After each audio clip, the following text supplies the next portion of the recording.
Right, updates to the game. I think I previously talked about how the game has a companion, like a non-human companion, and I was sort of looking for it but never found it. That's not actually true. It was promised to be put in the game, but this the recent patch just added to it, so it wasn't there in the game previously. They've in general patched up the game a little bit.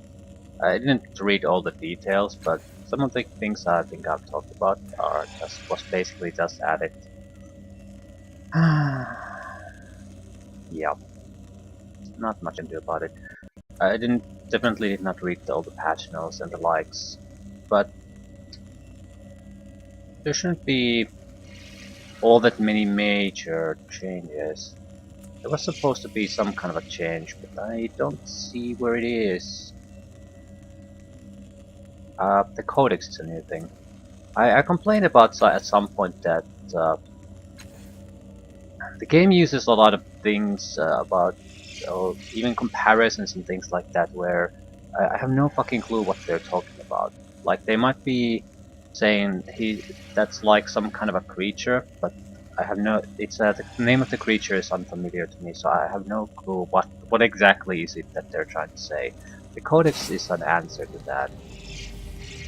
Yeah. So a little bit about the information thing, and I suppose yeah, people you've encountered, locations, creatures, but it says that it works the best if you basically just start a new game, so I'm not sure how representative this is. It's a very welcome thing that I would have appreciated the game to have from the beginning, but yeah, I very much appreciate that it was added. Yeah, very useful. In a new world with a lot of new terms, new concepts and things like that. So it's very welcome if you can sort of go over them again on your own terms instead of having it just mentioned once in a dialogue and then it's gone. I'm sure it feels sufficient if you're the one writing it because the concept is clear in your mind. But for a person that comes out of that is the concept is totally foreign and you read it maybe once or twice, there's a good chance you're not gonna really wrap your head around it. So it might be unclear at the very least. So that should be a change to that.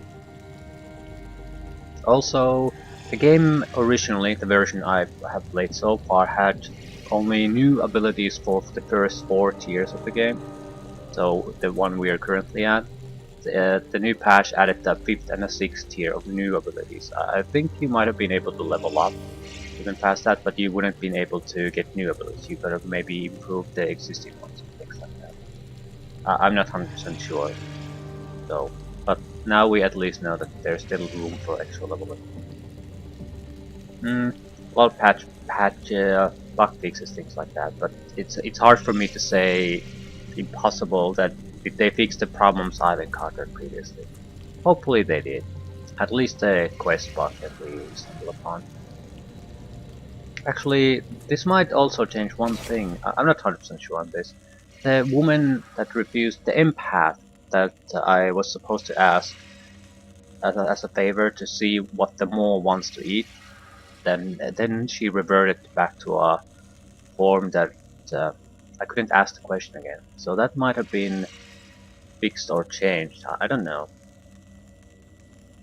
I would assume that if it's fixed, it would not happen to if I get to it a second time.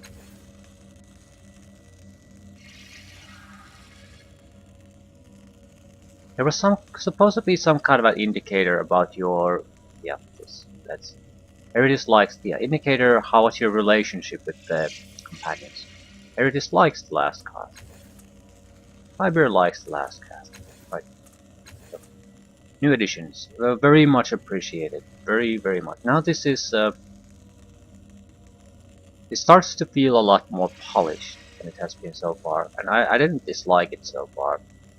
Also, I think there were some rebalancing to the game fighting systems, maybe some dialogues, things like that. So the current version of the game might not be exactly the version I've played so far. Uh, from the little I read about things, uh, I didn't notice anything that I would consider as a bad change. So the game should be better in every aspect if you would start a new game at this point. How it affects us, I don't know. We were supposed to die. That's the plan.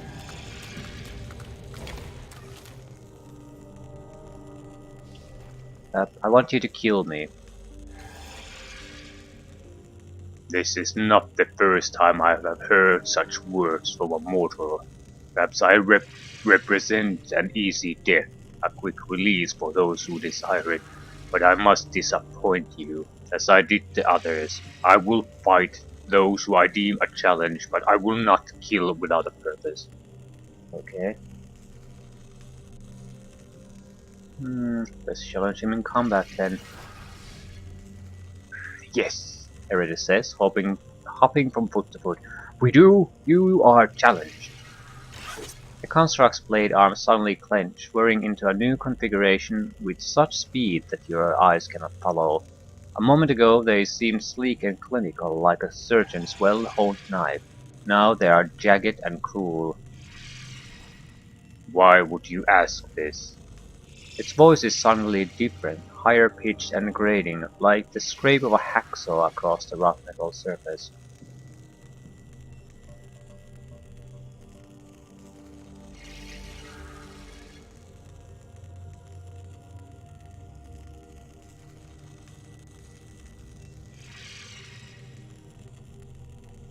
After so many others have failed, I won't be known as the one who finally defeated you. I don't particularly care about that, but I need him to attack me so I can die. I reckon. A hiss of air escapes from the construct's head as if in frustration. But is there a way of your kind to throw away your lives in pursuit of renown? When renown is merely a bid for immortality that you will never actually enjoy. You excel at self-deception if nothing else. No, I will not fight you. Faster than your eyes can follow, the blade arm swings back to their sleek original shape, and the voice becomes a hollow once more. In the eyes of the bloom, you are no great predator. Your purpose would be served by your death. Is it serious? Veritas looks back and forth between you and the construct. All those spikes and blades and blood-making, flesh-cutting things, and it doesn't want to fight? Leave me to my watch, and do not challenge me again.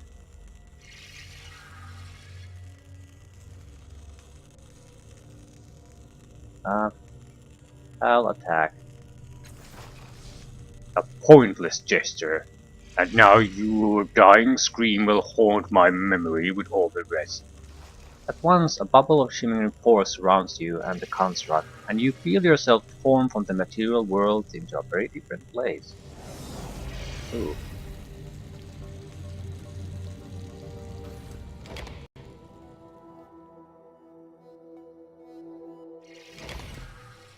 Did not expect this.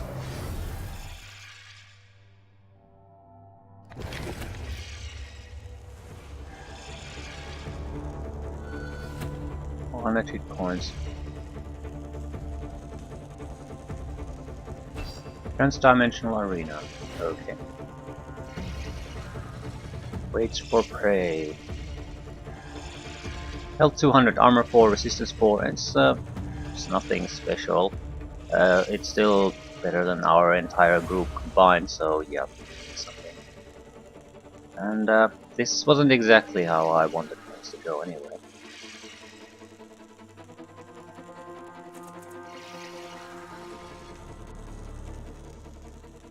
Physical damage confers immobilized.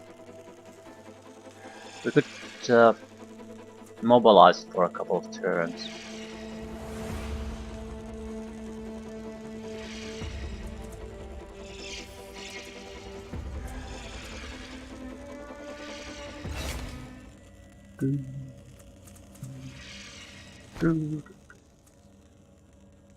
Maybe not yet. He's attacking us after all. Right, at least we have a plan. Don't mind if I do.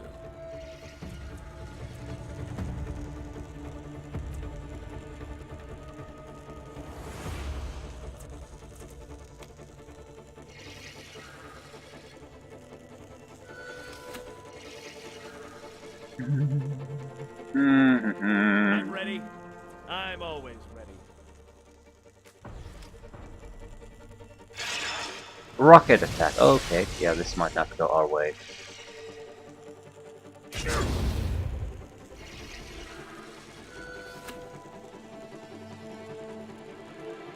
Did not really think this through. Hubbled.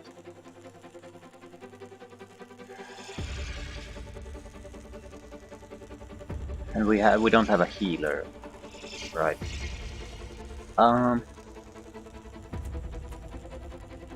You have a animate balefire.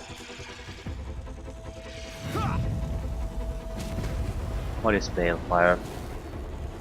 It's okay. I don't see anything particularly bad about it. It's not good, but it's not terrible. Oh, you can use Flask of Bloom water in a battle.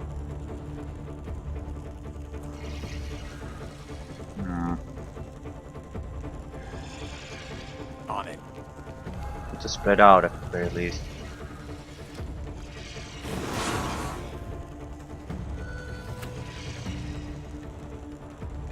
I don't see how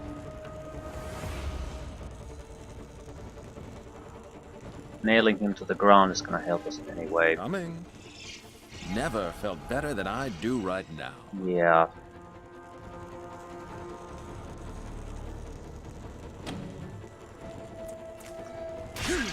Two points of damage. 14 points of damage. Eritis' turn. Find him. Something to do. Yeah, the healing part is the big problem. Immune to flying. I bet your ancestors felt that. Ooh.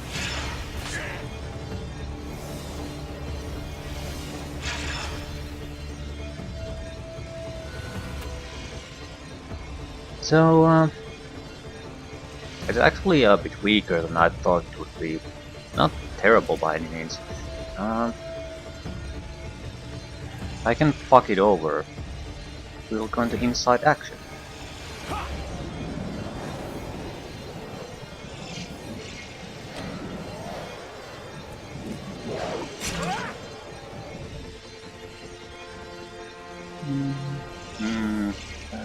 I need to, I think, heal. Iridis is not in terrible shape, but not in a great shape either, and the longer I wait, the bigger the problem is gonna be. Alright, alright. Okay, I can probably screw him over a little bit. I can bane him. Everything's possible when you What we need sit is up. basically increase his debuffs enough that we can start tanking him. Yeah, dazed, and that's the only thing he has.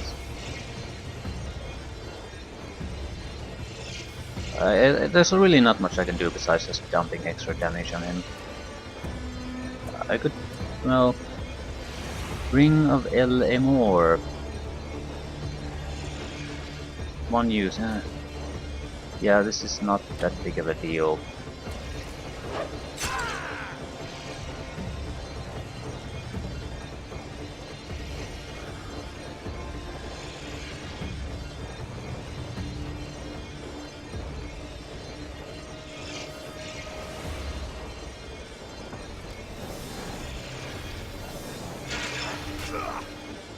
There we go.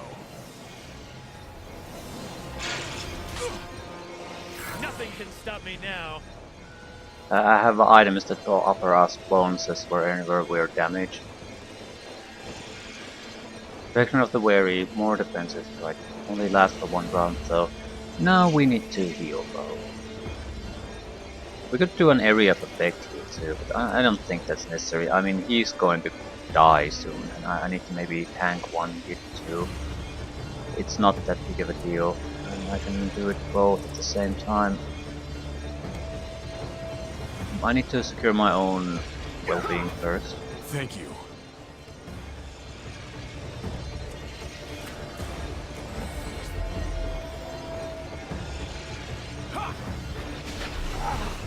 That's more like it.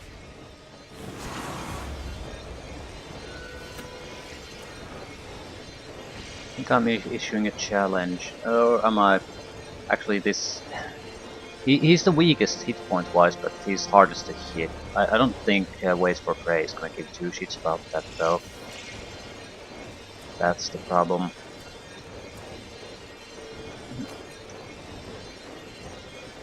No, we're not doing this. No. Yeah, pain. Keep your head down. We'll be out of this soon enough.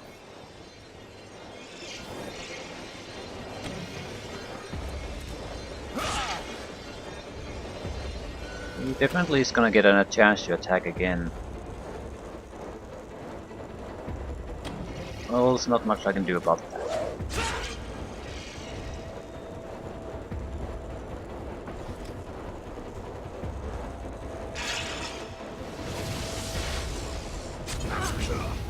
Could someone stab some healing into me? Yeah, that's totally not necessary. He's not gonna get another turn. I don't think he has any specialty weaknesses.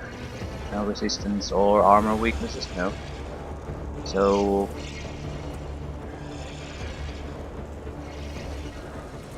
I think we're just gonna do pure damage on him then.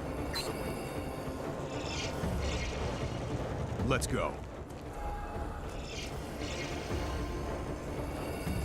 Energy will suffice. Yeah, everything we've got. We need more damage. You've already lost.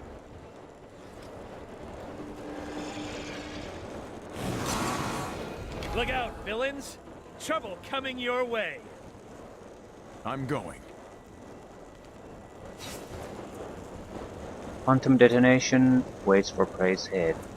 The ciphers are killing me. Well, it didn't go exactly as planned, but you know, roll with it. Surprisingly hard to kill yourself in this game.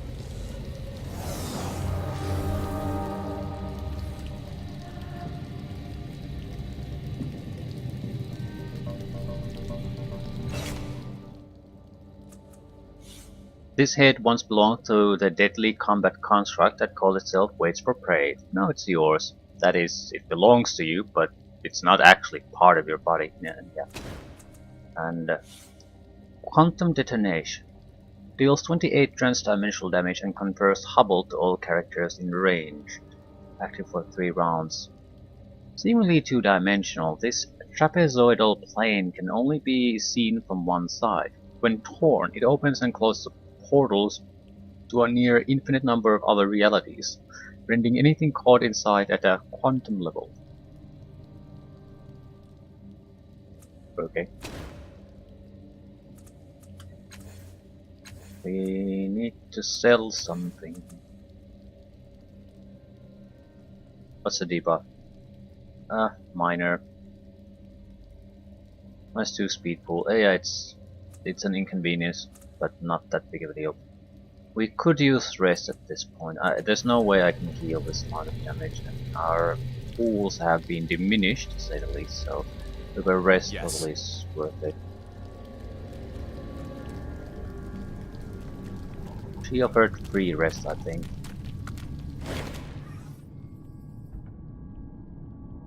I need to sleep.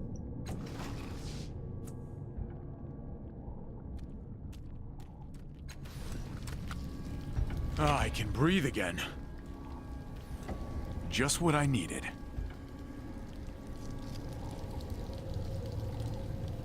Right, I'm gonna Decanted. What the fuck is that? It's a machine of some sort.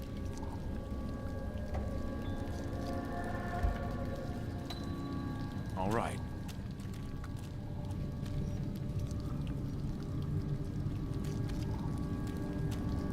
It's a new one. I don't think he was here before. What seizes your eye first about this humanoid automaton is not the cunning construction of its slender limbs or the gleaming white armor that covers its chassis. It is instead the frozen human head that peers out from a frost-covered dome in the construct's chest. The head examines you carefully from head to toe. You feel a subtle warmth as scanners inside the machine assess you. The voice that squawks through a grill mounted atop the construct's head is flat and expressionless. Greetings, we are called the Decanted. We are here representing buyers from our society. Our clients greatly value beauty and physical fitness. A distorted howl cuts its speech short. Apologies. Maintenance for this vessel has not been optimal in recent times. Rectification can be undertaken soon. To summarize, we seek beautiful creatures to honor them. For instance, if you look into the slave pit nearby, you see one specimen that stands out from the rest. The young man there. It points. Do you see the interplay of muscles in its body? It is strong, but not overbuilt. Biceps are pleasantly rounded, as are the pectorals. Body has little fat and appears to be in good condition.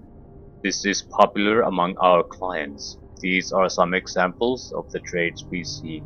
I'll remember that. Its grill squawks again with a blat of noise. Apologies. It makes a small adjustment. We are here that we might take these subject to the Optero suite. We offer a life of luxury, privilege, and pleasure for everybody accepts. It pauses.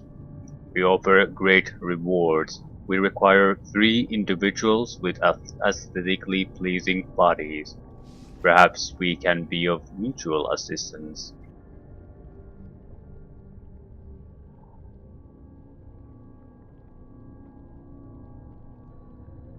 Tell me about yourself. The grill buzzes out its flat voice again. We do not have a personal appellation you would understand. Your people commonly refer to ours as decanted. We achieve long life through these forms you see, our heads separated and preserved. We need not retain our original forms to preserve the knowledge we carry. We can shed these bodies but live on. This one has lived hundreds of years, though its original body is long since dust. We admire beauty in all its forms and seek to preserve it. We do this as a service to ourselves and as our duty to the world, so that future generations can learn to appreciate beauty as we do. Right. I'm not sure why I should point 3 people out to him. Okay. If the young man in the pit is a slave, isn't he? So why don't you buy him? The auctioneer refuses our coins. He will not sell to us. Okay, I need to ask why.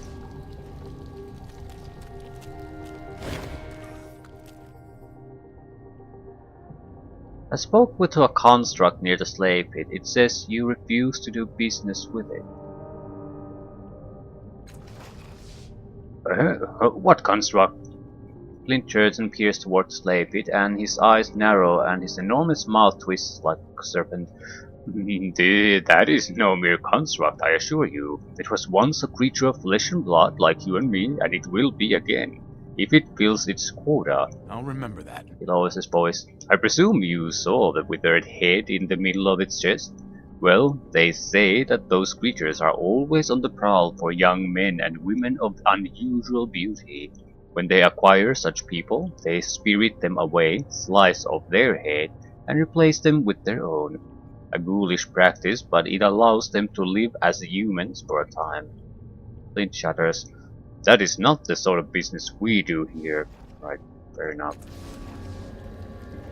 At last.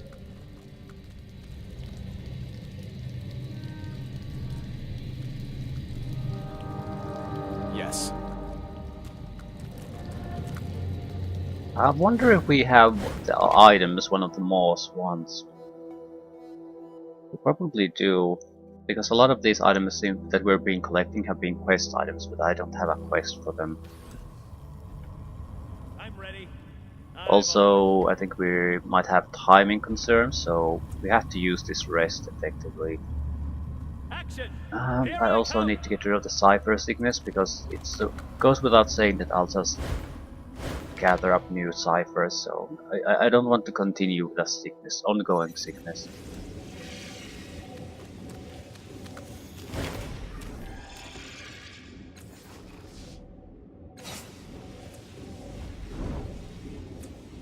I think everyone needs a healing item.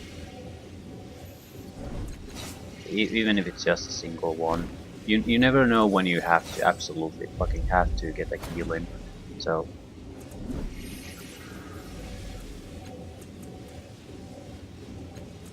it has to be yours. Actually, this is not a terrible one, or rather a great one, but it will ignore resistances.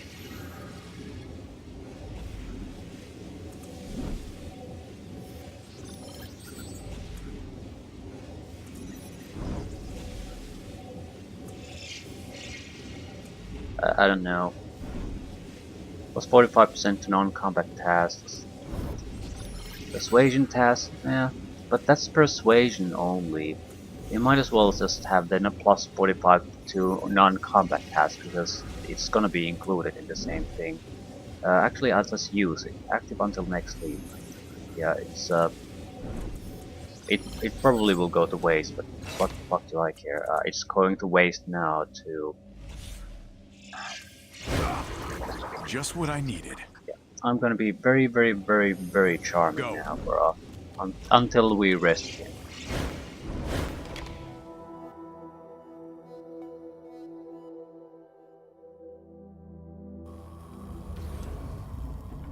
Here comes the Boredom Slayer.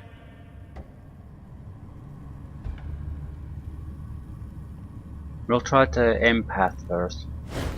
See if the game or the patch change this in any way. If not, we'll try to open the mall some other way. But definitely going for the malls. We have I think we have a time critical mission for to get the marooned aliens to their home. So I want to try to get Absolutely. that fixed. Yeah, she's still a shadow. Why not?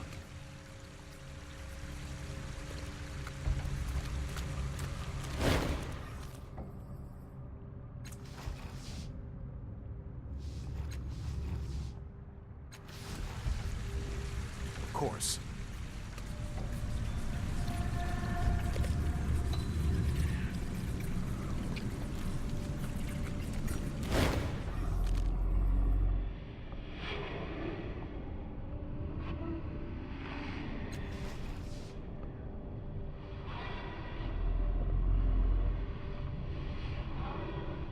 The tendrils don't seem to notice you. They continue to sway and stretch, perhaps catching a faint scent of something that appeals to them.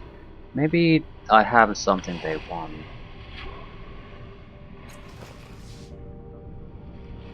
Uh, Now for myself, I don't think they care. They would have acted interested otherwise. You step closer to the waving tendrils, though you're well within the reach of the maw itself. The long tongues don't even twitch in your direction. They're obviously not interested in you.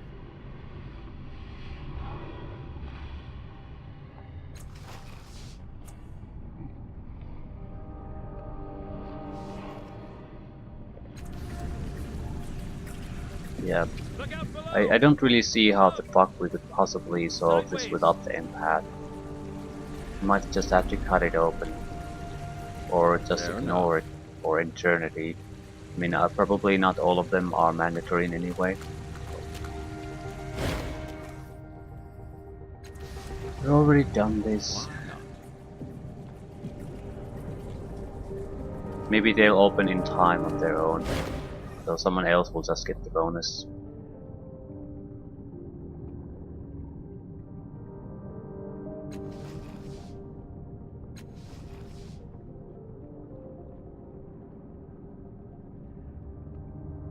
Yeah, I can't get anything out of these people.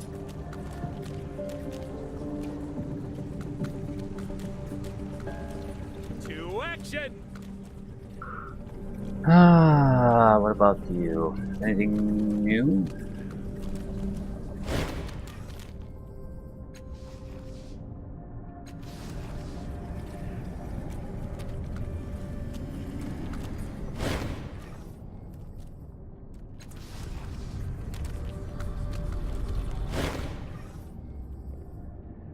Is your mom still hungry?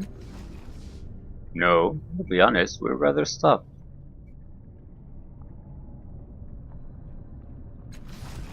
At last! Yeah, we're basically unable to move anything around here in any direction anymore. Would the ugly music box be the answer? Because I don't understand why the music box is even a thing. But if it's what the more wants, I'm gonna give it a try. Because I'm totally stuck here. I don't see a way forward unless we just basically start bashing shit up. Ooh, we're in the negative with this one. This is a hard one. As Scrimper looks away, you dip your fingers into the white pocket where he dropped the music box. Your fingers close around something wet and it grunts as you snatch it free. Stash the musical log away before he looks your way. It's a oddity. Ugly vomit green cylinder built or grown or of biological materials vaguely resembling some kind of porcine animal. It is about half the size of a forearm, covered in nuts and protruding whorls. When squeezed, it rocks back and forth and hoots a melancholy song through the various apertures on its back. Yeah, this is of zero interest to me. To action!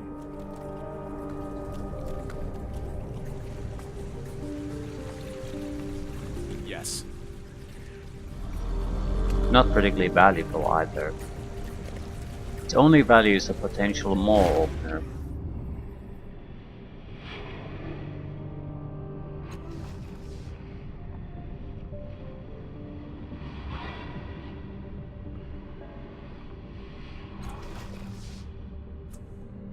Nothing unusual.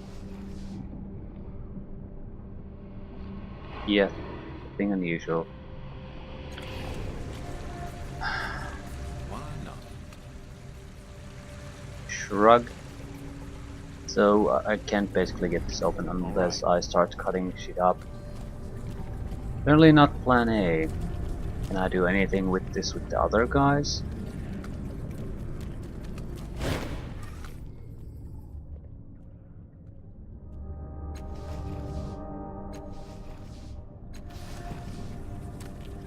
Just looking that we only have the same options.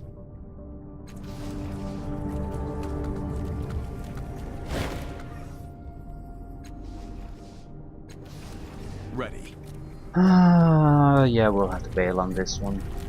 There was another more in the certain area.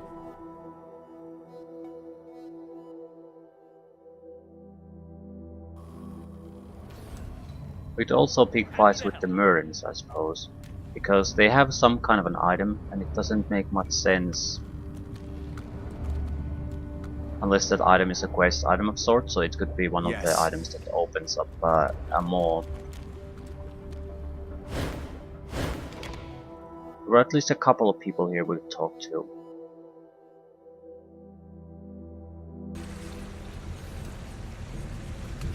I am the very soul of action! Bernard. Go.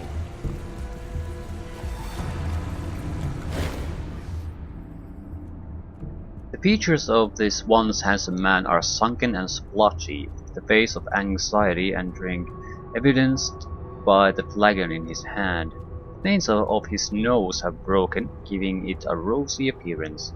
Any cheer that might have lived in his face is destroyed by the frequent nervous glances over his shoulder. Following his gaze, you see a maw some distance away. He looks you over, his eyes lingering on your cast-off tattoo. You take a slow, deliberate drink. Come looking for soldiers, have you? You found us. Want a kingdom overthrown, a tomb robbed, a caravan guarded. You've got the shins, then you've still come to the wrong place. Artaglio's irregulars are not ready to serve. Go hang. Then he reconsiders. Fine. What did you want? Ooh, if you're a military company, where's your standard? That's what the Murdens have. He grimaces, his face showing his age as he does. A tattered old rag to be sure, but the troops seem strangely attached to it. Must come from marching under its flutters and seeing so many of their friends dying under it. Does strange things to a person's mind. He drinks again, his gaze shifts nervously to the maw again. Some thieving Murden stole in here the other night, raiding us for food, weapons, and shins. They didn't get away with much, but they managed to swipe our standard. I think it was a personal insult. Murdens, we ought to go over and buy it back. Buy it with blood, I mean. Their blood. The Murdens, I mean. What are we waiting for? This damsel in need? Erity stops at Artaglio's glare. This gentleman in need requires our help. Yeah, I still need to get into my own mind labyrinth. So how the fuck do I do that? How do I again die in this section of the map? I'm not willing to lose a crisis to do it. Because it might affect the others, not just me.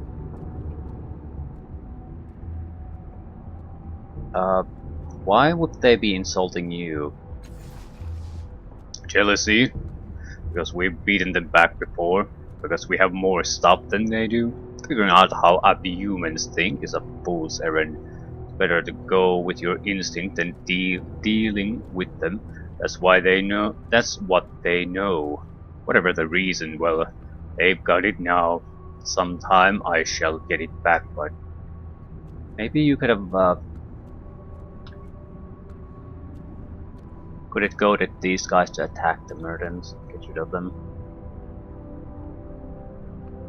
Why don't you go get it back yourself? It's not worth the bother. We raid them, they raid us. I'll get to it eventually.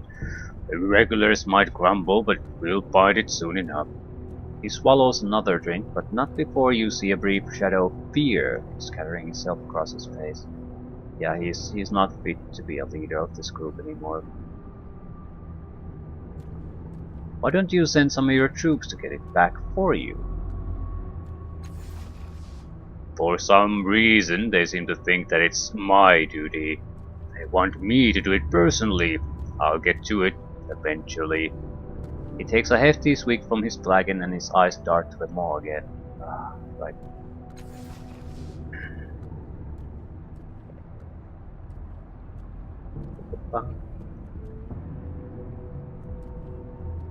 What's that you're drinking?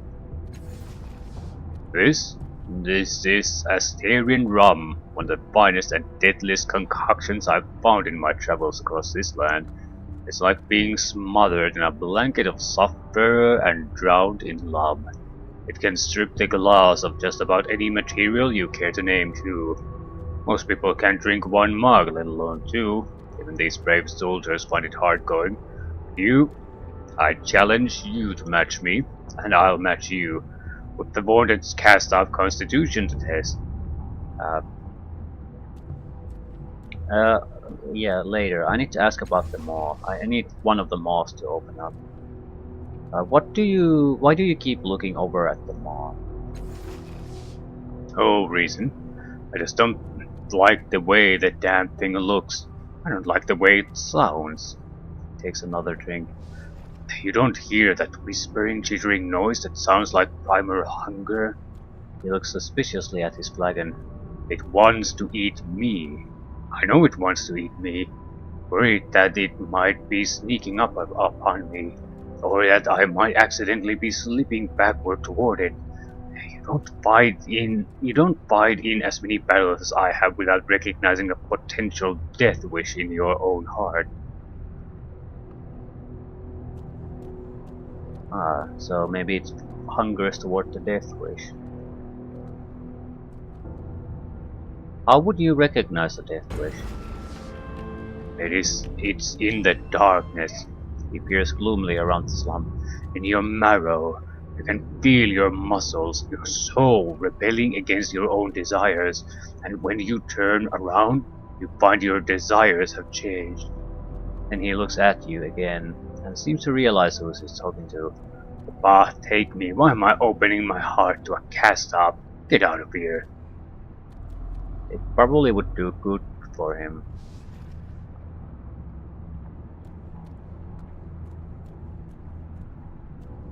Tell me about you being a soldier. Oh, didn't I introduce myself? How rude. He squeaks again and makes a mock bow. Artaglio, condottiere at your service. Veteran of countless battles, mercenary not currently for hire. Artaglio, Artaglio. How do I know that name? Ah yes, I remember. You fought for the changing god down at Flame Torrent, serving under Chalcedon, wasn't it? Yeah, that's right. Tiber grins. Brave little band as I recall, though wasn't there some scandal? Artaglio looks closely at your companion. Tiber, what a delight to see you again. Here to collect the bounty on us then? A bounty? How much?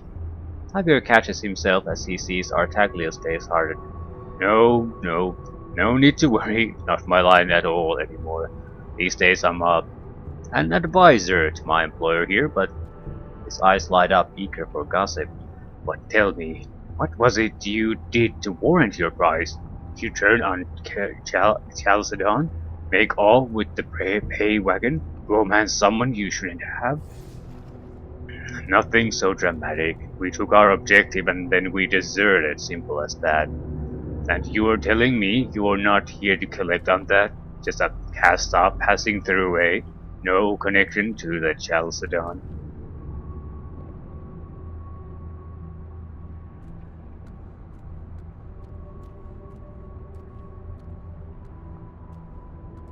We could blackmail him or lie, but I don't see the point. I don't care about any of that, I just want some questions answered. Tell me about this place. Surgeon's Slum, the homiest place in all the Bloom. We've got the good Dr. Demaray and Oberwich here, and if you're sick, they'll see you right, as long as your illness is interesting enough. Need something alchemical? Sea sheen. Our job is making sure no one gets too friendly with their shins but us. Anyone who wants to make a home here, he pauses as he looks at your tattoo. Almost anyone who wants to make a home here is welcome if they pay the price.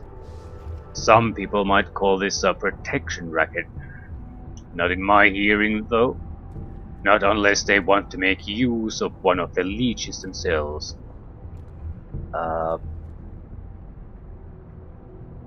Right. Tell me about your standard.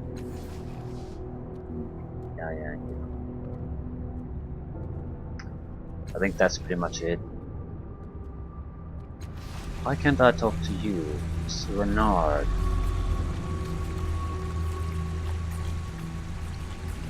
Right. I'm guessing he's a backup if something happens to him. To action!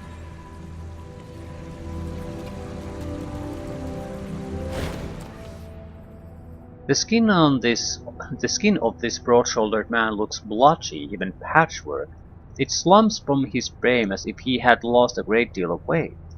He plops his bald head in greeting as you approach, and his neck moves like it's broken.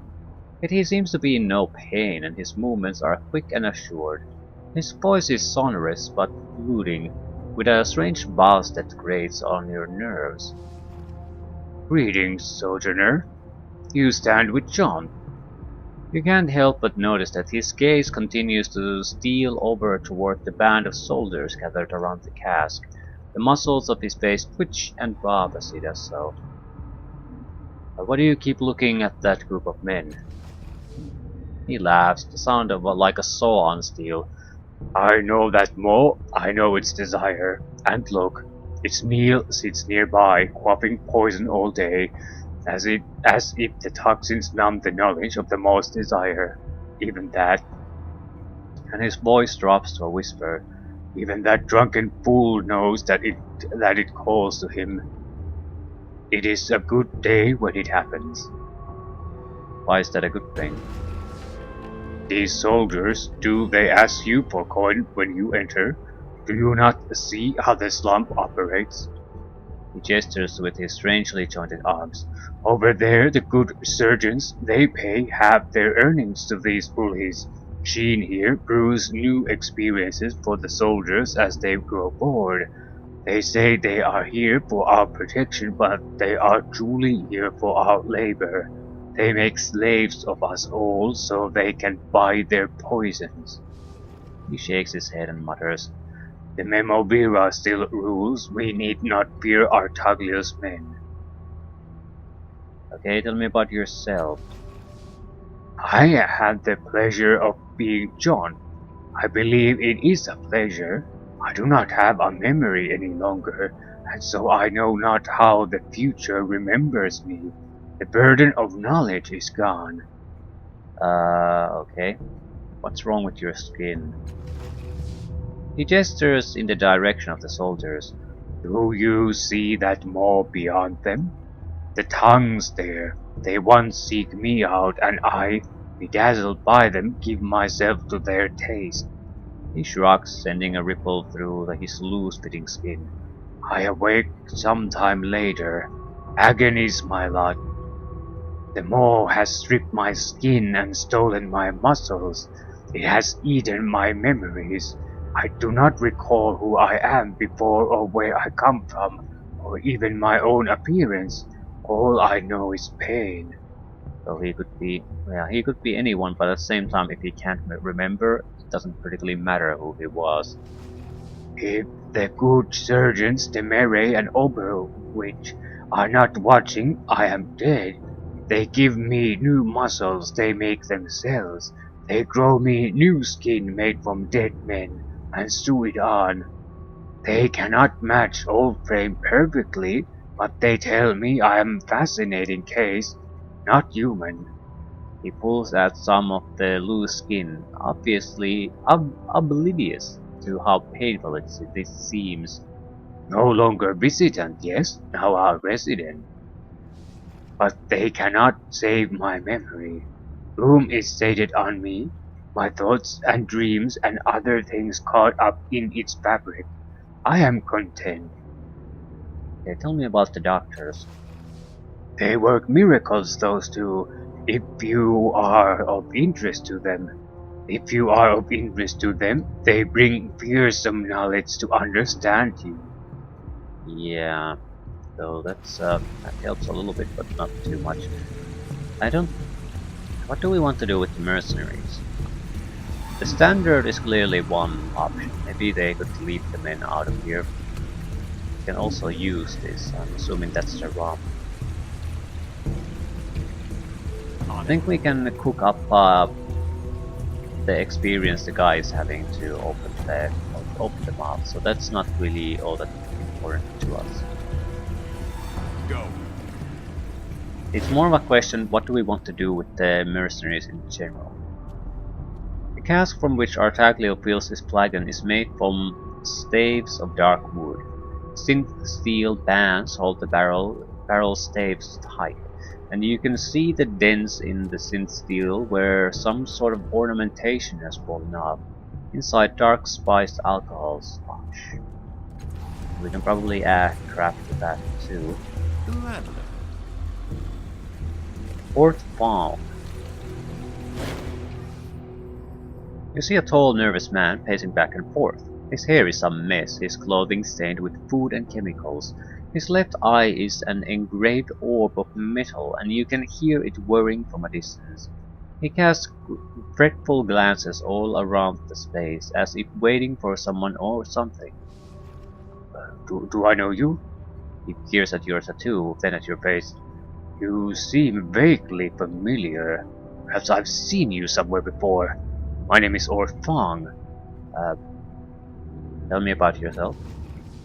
I was a researcher at the Order of Truth, but they objected to the work I was doing for a friend. Suffice to say that it's not going well and I can't talk about it to anyone but him. You're doing research for a friend. Will you tell me his name? I suppose it doesn't matter. His name is Aliger. Perhaps your face betrays a sense of recognition, or the Aeon Priest is just unusually perceptive, for he immediately brightens. You know him, don't you? Please, if you can get a message to Aliger and ask him to meet me here, or bring him here yourself. It's extremely important that I speak to him.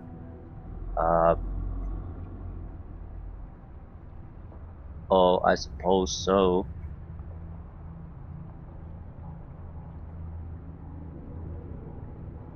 I have an empty room, so why not call him, have him have this discussion. Not sure how it'll affect the situation long term. What are you doing in this place? I seem out of my element, do I? It's the robes. He plucks at the rich fabric, which is far too clean for the bloom. I needed a quiet place to continue my research project, somewhere I wouldn't be disturbed.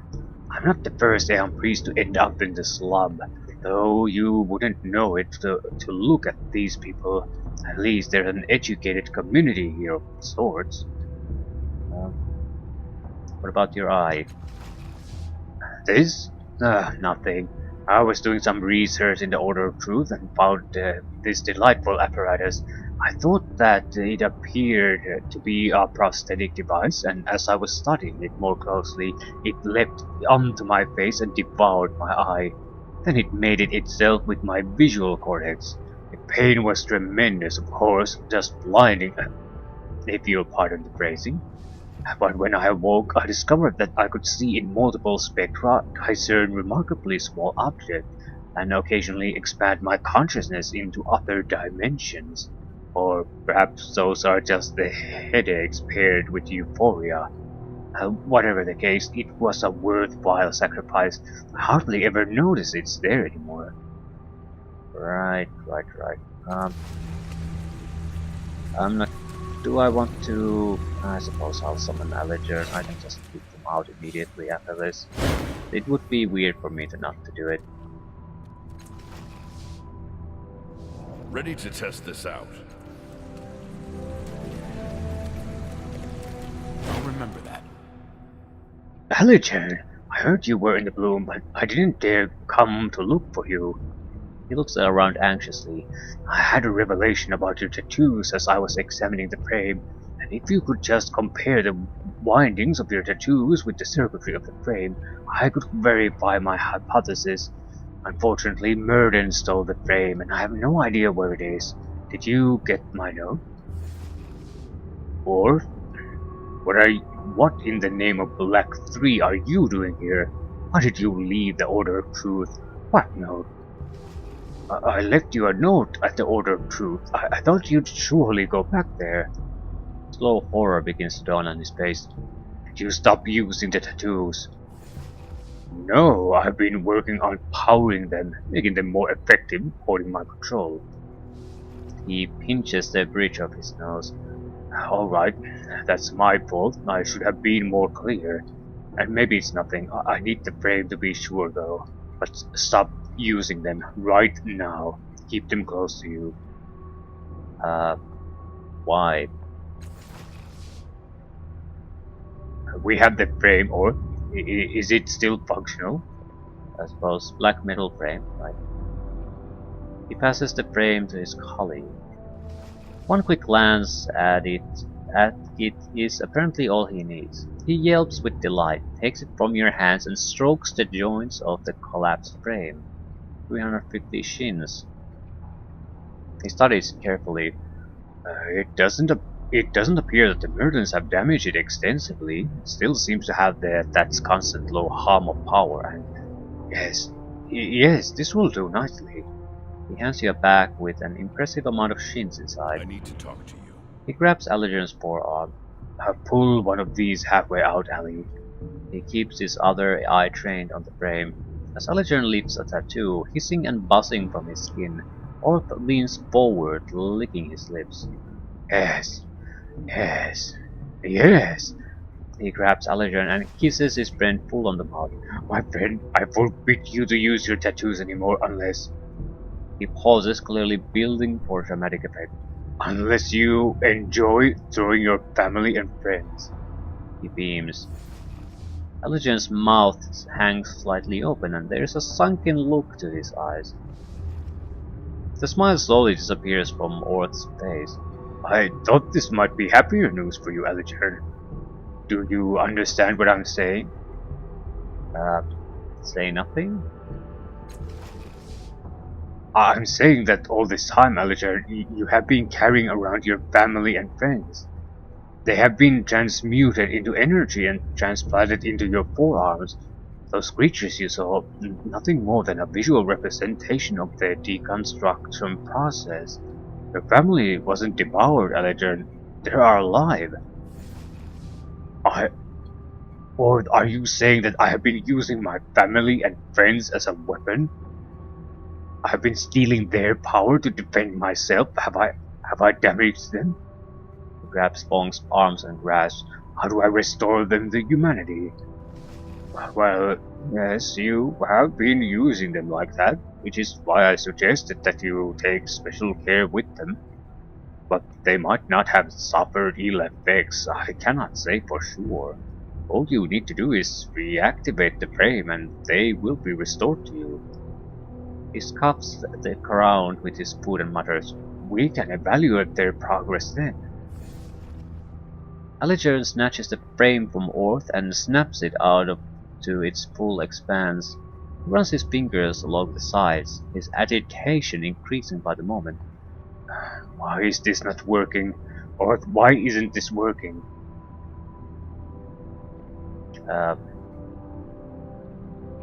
Perhaps it requires a special activation sequence? Is that true, or could that be it? Oh, there's notification that Allergen's opinion of me has improved. That's a new thing too. I haven't noticed those before.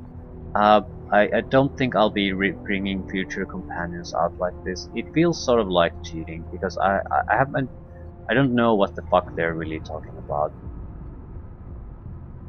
So this is the last time I'll bring new or existing or rather members, companions I left behind earlier back for plot purposes. I'll just ignore them. That might have been a way to approach the playing of the game, to actively switch the party members instead of having static crew. Probably harder to find enough equipment though. Not impossible by any means. Perhaps, yes, if the device functions as a matter decoherence and imprinting transfer, it would necessarily require a passcode of some sort to unlock it. It wouldn't do the ancient user any good if they accidentally recorporalized their passengers, would it? It would require an act of intentionality. He taps his lips thoughtfully. So, do you happen to know any extremely powerful psychics? Someone stronger than a mere mind reader? One of them might know how to unlock this code from your mind, but I'm not a student of the psionic arts, my friend. I've done for you what I can, and frankly, I think my efforts have been sufficient. Allergen considers. might know just the person. He's back in Sega's cliffs. Once we're out of the bloom and I'm done with this cast-off business, I'll go find her. He wraps his arms around Pong in a sudden embrace, and his voice is husky. I'm forever in your debt. You have been sufficient, and more than sufficient. You have been heroic. I will. Pong waves an embarrassed hand. You gave me a puzzle, Allergen. It was a delight. Oh, if you could explain to Min just how helpful I've been and tell him how I unlocked the secret, none of them could, and that would go a long way toward clearing this debt you mentioned. He fakes a cough as if unused to displaying emotion. Well, my work is finished. I really must return to my position in the order. Farewell. Making a note. Yeah, it's a useful experience though. No, Allegiant, I'm going to have to ask you to leave. I don't know how to thank you for your help with the frame, with the tattoos, with my family. I know I haven't been the easiest companion, or the most trusting. I hope now you know why I behaved as I did. No, not really, but for the first time the pain in Allegiant's eyes is gone. The tight lines that surrounded his mouth have loosened, and something that looks almost like hope struggles to creep into his expression. Yeah. This game might be better off with a experience point system where the entire party gains the experience. I mean, even the people who are not in the party actively. Actually, I haven't checked if that's the case, because this would be more like Knights of the Old Republic then, where you're meant to actively switch party members, and everyone levels up more or less the same. That way, you are free to do your companion quests and find out, talk to different people with different companions to have different type of end results. It's less about a choice of what type of group you make, and more what type of a group you want to play at that moment, or you feel is best for that particular quest or something like that. I wish we'd known sooner.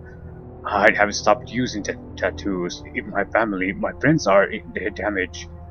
I guess we'll see what happens. Yeah. Okay. He hasn't leveled up, so that's not gonna work. He's practically worthless to me. So I don't feel right about. That's why I don't feel right about using them, because it's clear that he's basically a worthless piece of shit.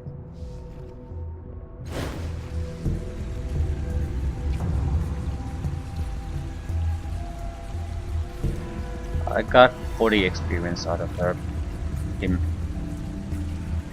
and I'll leave it at that. I'll ignore everyone else who I see a possibility of using them.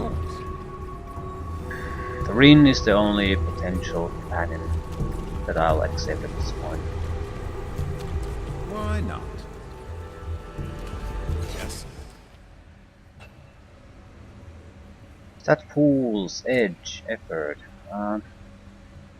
I'll take effort.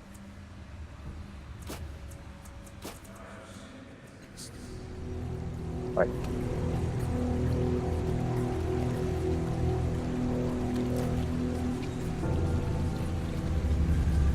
Of course. Probably should accept his drinking challenge. Might be able to get something out of him. Why, of course. Yawn. Right. Its metal card is heavily armored. Its surface has been damaged by countless blades and projectiles. Apothecary.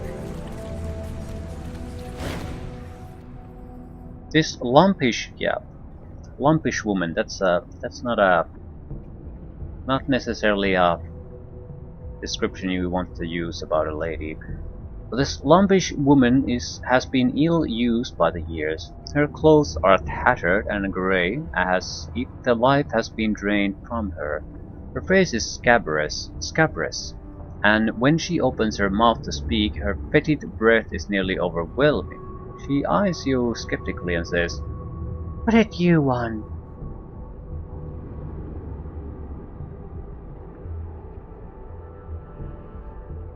You have anything that might be helpful for me?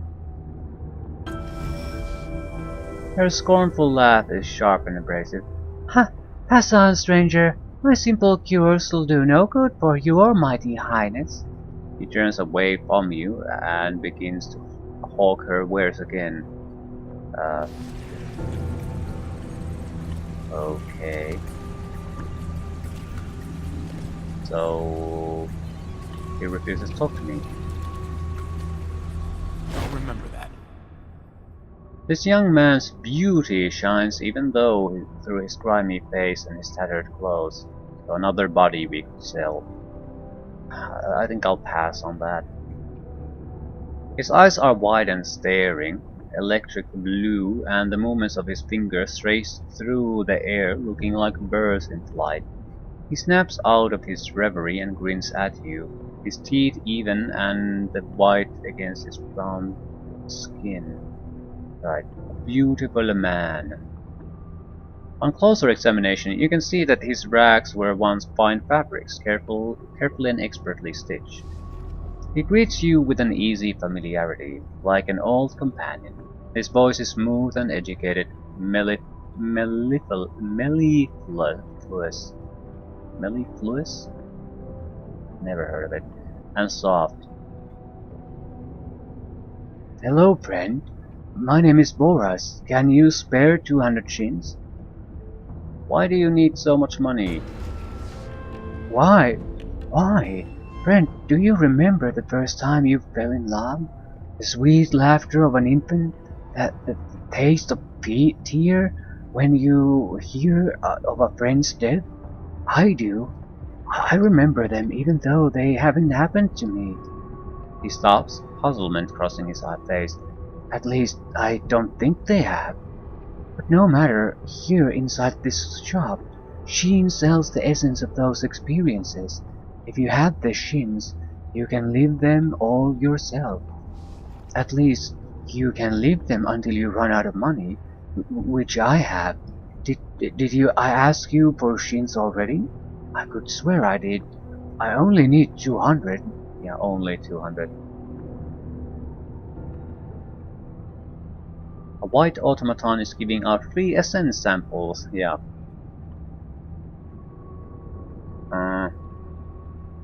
No, no, no. The landlord. Have we talked with Sheen? I think we have. Maybe we didn't ask about everything.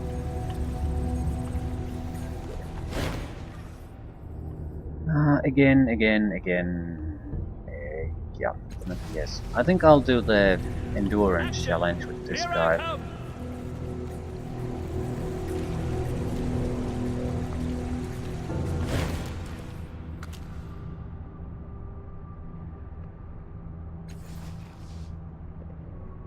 I'd rather not. Okay.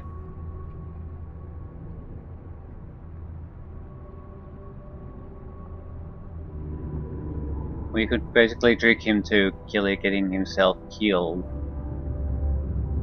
Why exactly does what will happen if the maw eats you?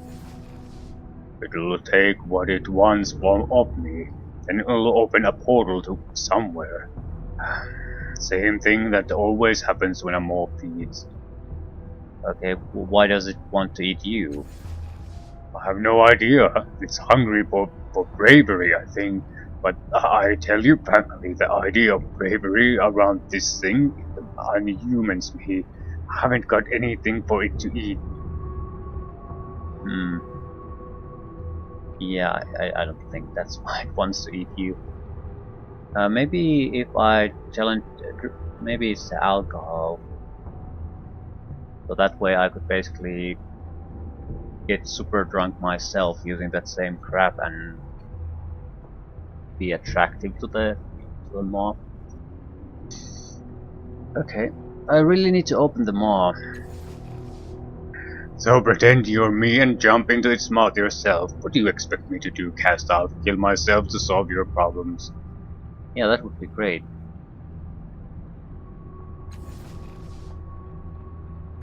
The standard.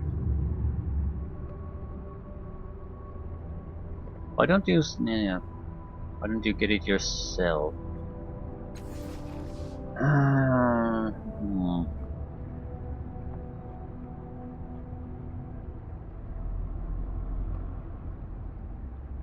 I don't see how this goes. If I get the standard, what would happen to Artaglio?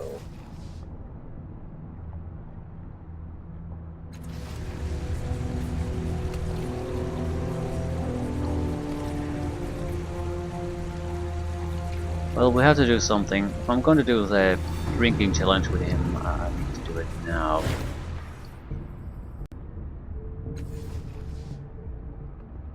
You think you can outdrink me? I doubt it. I don't doubt it anymore.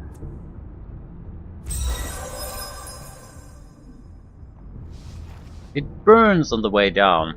He wasn't kidding about its harsh qualities, but he failed to mention the acrid sting it puts in your nose. Tears spring to your eyes, but you manage to swallow it all. Have another? Uh, actually no. I'm not winning this. I would have to spend so many points that, yeah. Yeah, I'll leave it at that. Have it your way, cast out. Turns his back to you and begins to regale his mercenaries with a tale. So I tell her that I'm a visitant who knows nothing of human anatomy, and she says she'd be happy to. Yeah. Coming.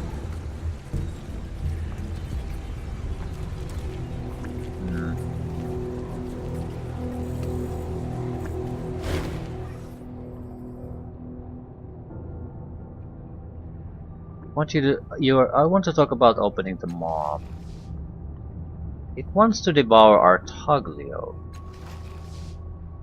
She closes her eyes as if picturing Artaglio in her mind. The man wears the black mask of fear, but he carries the marks of a hero. He carries a soldier's essence, but he has forgotten its face. She frowns and holds up two bony fingers. Two ways to do such. 1. Fetch me his skin and bring me his hair, and I can find the truth of the man. A warning. The condottiere will see no change if you give him the essence. You must provide another subject. I mean to say that another must ingest his essence. He meets your gaze for a moment. The bloom is not gentle. Few would accept your offer. Knowing this, only the truly desperate plot this course. 2. I can remind him of his truth.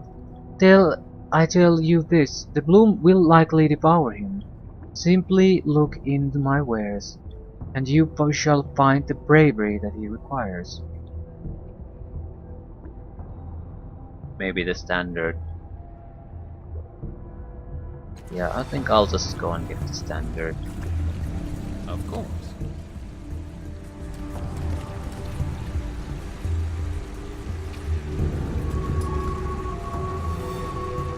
Yes. That's a lot of Murdens we would have to fight. I can... Deception would be... Yeah, I can get him to just kill himself. I think I'll do that, it's most fitting for my character. And the end result is exactly the same.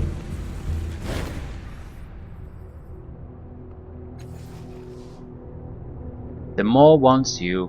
Maybe you should confront it. Maybe you can scare it off. Or maybe you can convince it that you're not worth the trouble. Yeah, good luck with this shit.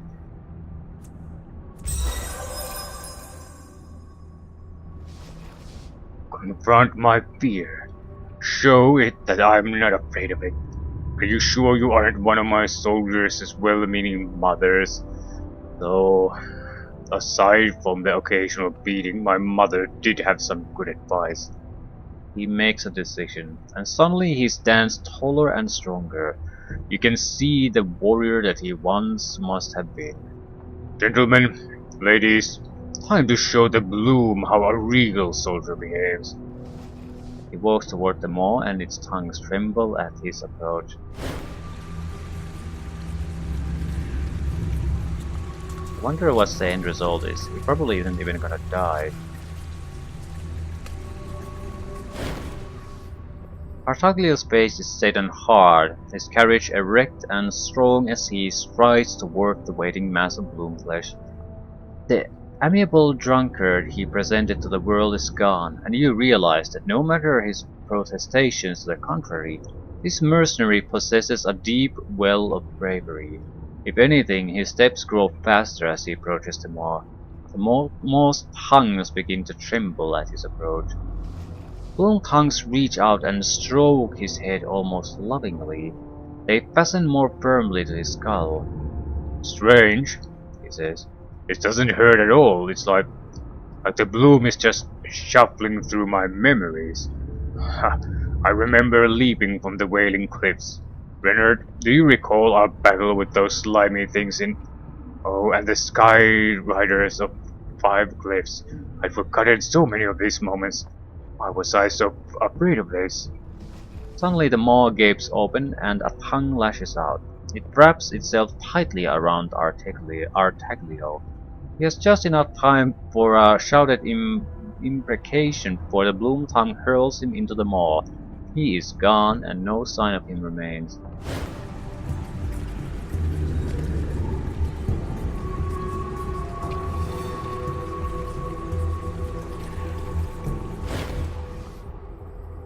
Sated at last, the maw opens wide. A trans-dimensional rift appears within. Where does it go? To the trade post. Okay, this is not where we wanted to go, but yeah. It's the main storyline, but yeah, it's the wrong one. What did you say to Artaglio? How was it that he walked into the bloom tongues without a struggle? Reynard's face is incredulous.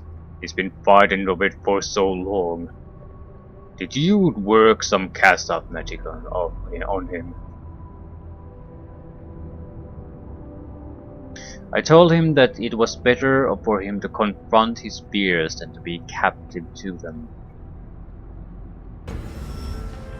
You talked him into offering himself to the maw? How is that bravery?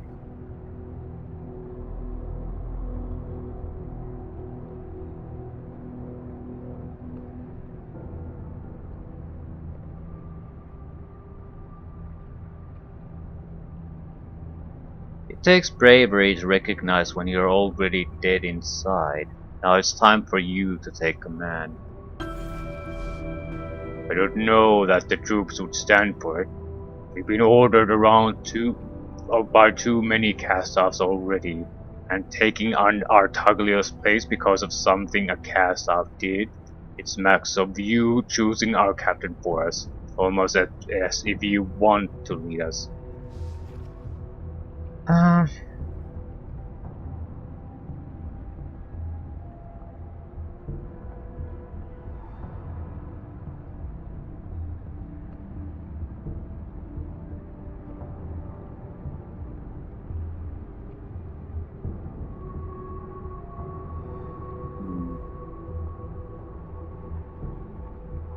I suggest that you take your troops and find employment elsewhere. Make the irregulars a proud fighting outfit again. He considers your words, and his grip on his weapon loosens. We've been wasting away down here, it's true, and taking money from leeches doesn't do much for my disposition. We're a fighting troop, not a guard force. He signals to the mercenaries, and they pack their gear efficiently and leave within moments.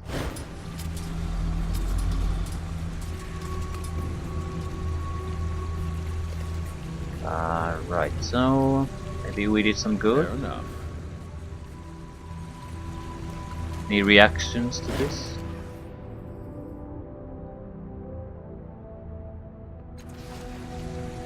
Not really. We can possibly milk this for a little bit. Ready. No, what is? I don't think anyone here can offer me anything. Shit. Shit. I don't want to go there. We might as well take a look though. There might be other malls there, but the trade post itself is not no interest to me. I can also report that we found the trade post, so the merchants who are stuck here, or in the Making a previous note. path. Ooh, a scene of horror lies before you. Walls and floors turned against the inhabitants of this chamber, opening toothy orifices to drag them down and devour them. Judging by the half-devoured wagons and other debris, this was a market of some kind or a trade post. To your left, across the room, is a massive slumbering maw. Its mouth gapes open, and a portal shines within. Ascension, yeah. May go where we want to go though. Mouthful of thorny fangs gapes on the floor. It's dormant now, but the teeth are wet with blood.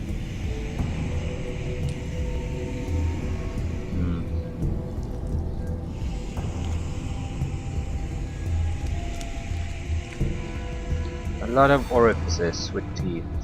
What is this? Looks like lungs or kidneys? Behind the massive glands that block the doorway, you see nothing but solid flesh. This chamber has been cut off from the rest of the room. Tongue cluster. All right. Yeah. So this is where we want to go after everything else has been done. So, not now. Of course. See if we can do something about the tongue cluster.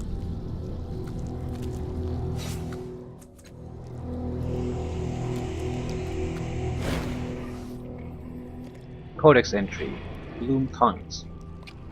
A wriggling mass of tendrils rises from the ground. They remind you of the tongues that surround them a maw. Writhing and twisting around each other, they make wet, unpleasant sounds. As you draw near to the cluster of tongues, the voices of the bloom begin to chitter and hiss in your ears. Listen. The hissing and chittering are completely unintelligible to you, if indeed they mean anything at all. I'm not gonna touch that shit. Thinking about bloom tongues. Could be a creature. Bloom tongues are wriggling tendrils that sprout from the flesh of the bloom. Usually they surround the maws, but sometimes clusters of tongues exist on their own, especially in the deeper chamber of the bloom. If you draw too near to a mass of bloom tongues, their voices will intrude upon your mind. That might be a thing to do, because there's no maw here. So that might be able to us to understand the bloom, to connect with them. Touch. You carefully reach out into the cluster of squirming tendrils. When they touch your hand, they pass through it, and a prickly, hot-cold sensation runs up your arm. You notice that the bloom's voices are much louder when you are touching the tongues, though you can't understand them any better. Okay, I think the bloom water is sort of related to this. Active until next sleep. I think we might be able to communicate with the moths and the like by using the water. And it might have a consequence to it, but honestly I don't see. It's still probably better than just slicing out open the mouths. So I think I'll do it, but not now. I'll just report that we found the path to the fate post and get our quest rewards out of that. Leave things there. Yeah, I think we're gonna go with the bloom water option. Talk with the bloom as much as we can. Try to learn what it really wants. It lasts for an entire until we sleep again, so we're in fairly good condition. Just rested. We already have one such bonus, so Yeah, this is. I think this is a fairly solid thing to try. It's either this or just hack open the mouth, and I don't want to do that. I've already pissed the bloom off a little bit by siding with Yeksu or whatever his name was. I don't Alright. want to push that too far.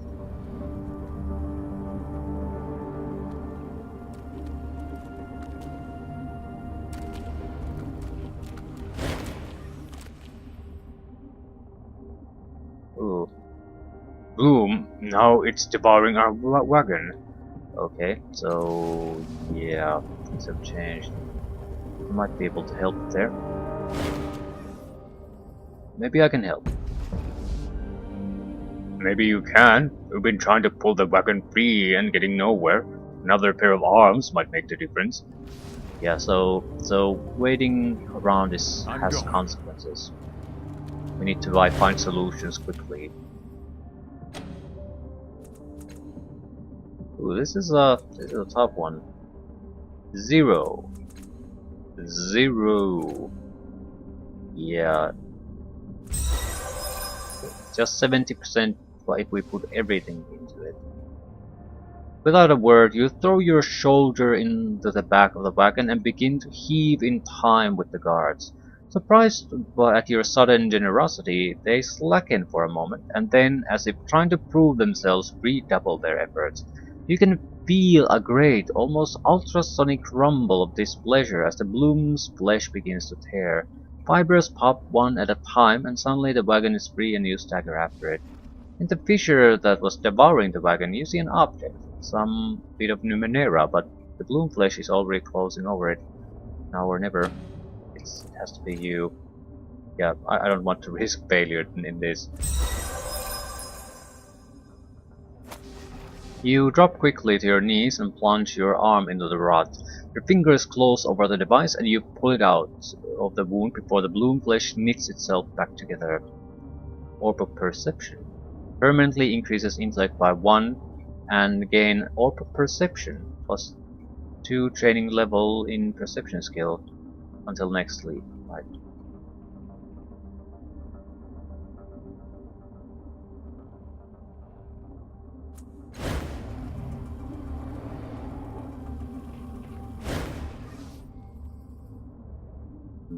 You have our thanks, stranger. If we'd lost the wagon, we'd have lost our pay.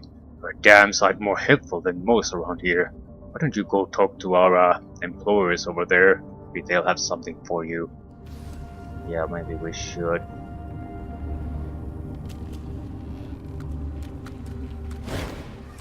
I do like that, the fact that timing is important.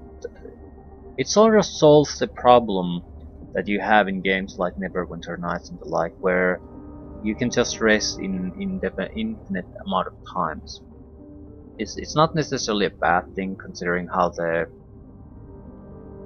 things work there, especially with certain spellcasters. You're sort of helpless if you don't have spells, and the game isn't designed for a group focused play. So you just have to be able to recover your spells somehow. But the thing is, you can basically constantly get full health and full abilities, and it just makes things. It doesn't work well. So this is, I think, effective and fairly smooth solution to that. No one says you can't do it, but there's consequences to that. There's benefit to being able to do it without a huge amount of resting. I never thought we'd free that wagon. The human merchant grins like a madman and does a little jig, his massive head lolling back and forth like a pendulum. Here, 240 shins. that's the same as I paid the memory rob for our passage into the bloom, and you're a lot more deserving than she is. If you hear that, you great greedy wench. He shouts in the direction of the Memovirus courtyard and spits derisively. Okay, need to report our success. Yeah, I found a way back. I found a back way into the trade post through a mall in the Surgeon slum. Moors are unpredictable at best, and getting our wagon over to the slum without being robbed by murders seems a questionable prospect. Well, we'll think on it. I think we have to get rid of the merchants. We've already got rid of the merchants. Or the mercenaries, rather.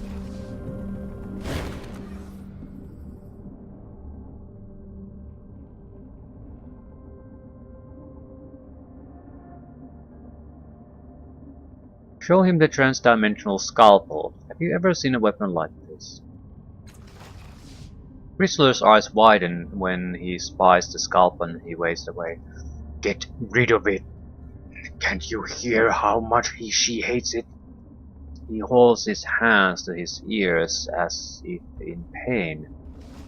You don't actually hear anything, but you assume he must be referring to the voices of the Bloom, or he's completely insane. I've heard of a weapon like that, Whistler whispers, eyes still focused on the scalpel. Stories mostly. It's been around the Bloom for a long time.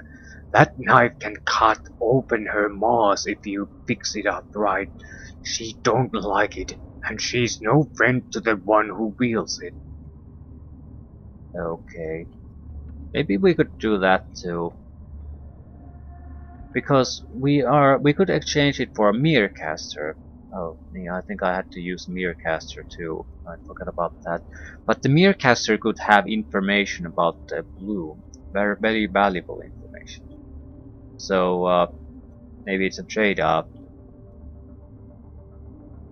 You get what you need one way or another. You just choose the path.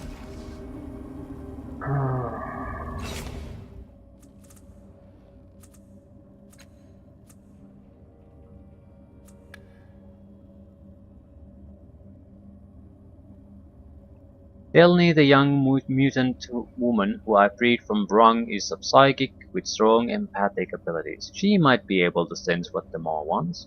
Yes, she does, but I can't fucking talk to her about it anymore, can I? So I really hope they fix these type of bugs. I'm already knee deep in it, so I can't do anything, but hopefully no one else has to suffer from these. Coming.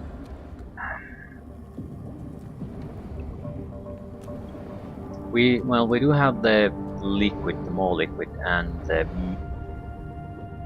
I'm ready. what the fuck are they? Mirror casters. There are potentially two of them. So perception, yeah. But our perception is already incredibly good. Yeah. So +2 until we sleep. I need to get rid of the negatives. We could also just sell it, although I don't care about that too much. +1 intellect permanent. Yeah, let's just use it. That's the stuff. That is indeed the stuff. The perception can't go beyond the specialized plus.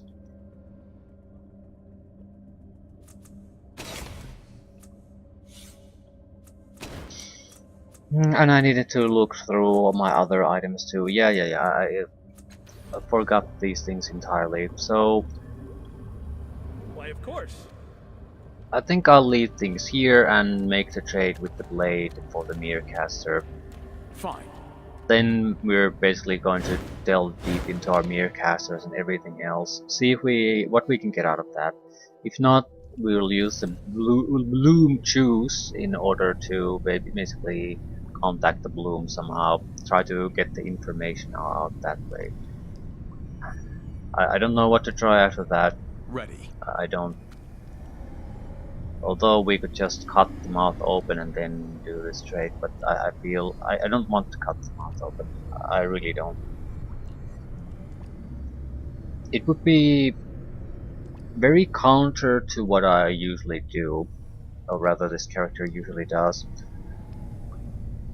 And it's not I know it's not anything related to the primary objective we have, so even if I can't get into it, it's an opportunity missed instead of a catastrophe.